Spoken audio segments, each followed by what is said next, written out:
Action. Nothing was ever going to be the same. Danger. If I slip up or if I turn my eye for just 1 second, someone could get the drop on me. Adventure. The Amazon River, they have a version of everything in North America except bigger and scarier. You're listening to Sea Story.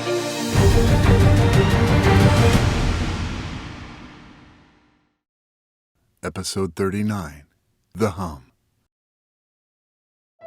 My name is Jorge Getzgarcia. I'm a gas turbine mechanic. I'm from New Orleans, and this is my sea story. I grew up idolizing people in the military. And when I was 13, that's when I made up my mind that, I wanted to be in the Navy. I want to do something that's not in any way related to a desk job. I want to actually put myself out there, get my hands dirty, just see what the world has to offer. Right now, as a gas turbine mechanic in the Macon Island, my main job is to break down anything that's in my space that doesn't work, make it work, and get ready to actually get our ship back at sea. It's a jet engine that propels a giant gear that then rotates a 300-foot-long shaft to move the ship through the water. You don't really know how much force goes behind that, but then you realize it's spinning at about 60,000 horsepower. Okay, you're moving a 200-ton ship. Well, in that case, it makes sense after you actually see it in action that it takes 6 people to make it work. Air is being compressed at thousands of pounds of pressure, and it just blows up inside of one singular donut chamber, and it just shoots. And it's like, those little circus fans? You hold a little stick and it's got a fan, you blow through it and it spins. That's the whole concept of the turbine. That's literally how it works, is that it takes all that pressure, hits it through 6 other blades, and that's what connects to the shaft. You could easily lock it and you would just tear the hell out of the blades, but as soon as it turns on and you let it run and you activate the clutch, all that energy is getting sent out. So the only thing that you're controlling is how much fuel you're going in to make it go faster, make it go slower. So it's really simple whenever you think of it that way, but you watch it turn on, you just start looking at every little valve, every little arm, every little fuel nozzle, and you're just trying to microscopically think what could not work right now. There's 2 igniters, there's 30 fuel nozzles, there's only about 18 inches of space for it to blow up in. What would not work? That's the beauty of it, is that it's 100% the gas turbine mechanic's job to move the ship. It's dangerous, it can be lethal, but it just adds another level to how important the job is. That was TAD, which means temporarily attached duty. Chief just wanted me to try and get a feel for what it was like out on the water. When I got into the USS Boxer, there's GSM-2 Ryan introduced me to the ship. He said, "Hey, we're going to be getting started. You're GSM Getzgarcia?" And I'm like, "Yes, I am." Now, the USS Boxer, it's not an LHD. Basically, when I got there, everything that I learned the first month of being on the Macon Island didn't at all apply, because they have just a normal LM-2500, which is a standard turbine engine for Navy-wide use. Macon Island, the ship that I was attached to in the beginning of my career, has an LM-1200 plus. RPMs, totally different. Size of the machine, totally different. Amount of output, totally different. It was back to just A-school basics. This GSM-2 Ryan brought me on board, takes me down in the space. It's about 4 decks down. Whenever you get in the water, you feel it. You can hear it, the humming of the ship. Every mechanic will talk about it. Whenever everything turns on, the ship hums. It kind of sings to you almost. And it was weird actually hearing it. You stand there and you have your hearing protection on and you're down in the space, and then once you turn on the engine and you have to be inside the enclosure, you have to have 2 of them on. You have to have double hearing protection, because otherwise your ears are just going to blow up. Once you actually have both of them on and you're hearing it and you're right next to the engine, you're talking 120 degrees, just straight heat slapping you in the face. You can hear it. It sounds like a jet engine too.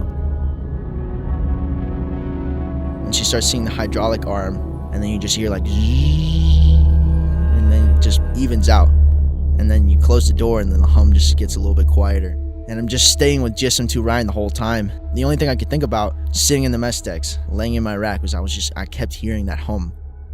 In many ways, you just lose the psychology that it's a machine at all. You actually think it's a person. And it was eerie. It's comforting to know that when you hear the hum, things are okay.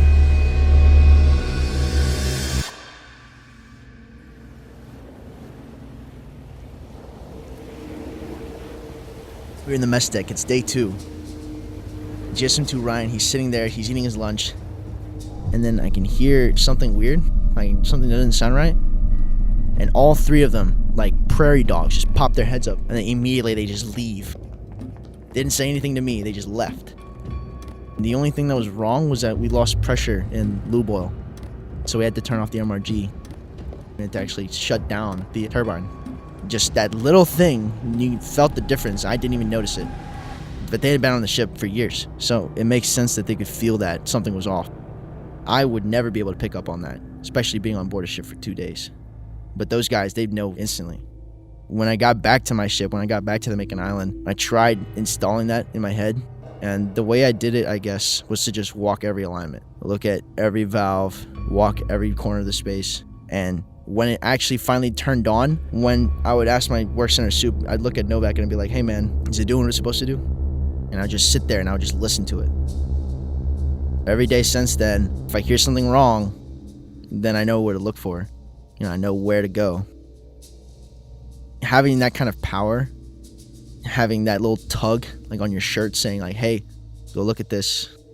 Like, hey, it's like a conscience. It's not telling you to make a decision, but it's telling you to look. There could be any reason for anything going wrong. Lube oil pump, if it sounds dry, I already know which bearing to check because I already know which one's going to come from. But you got to have the sense first.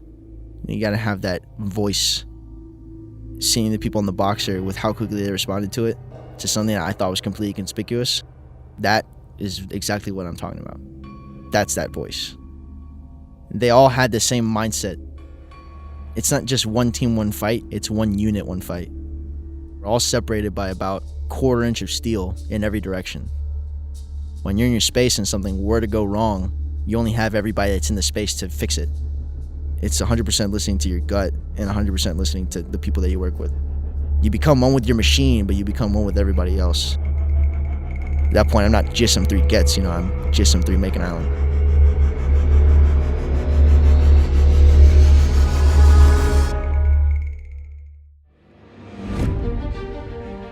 If you want to hear more stories like mine, subscribe to Sea Story today. Coming next. Following Hurricane Katrina, the one word that comes to mind is devastation. Sea Stories brought to you by America's Navy. Learn more at Navy.com.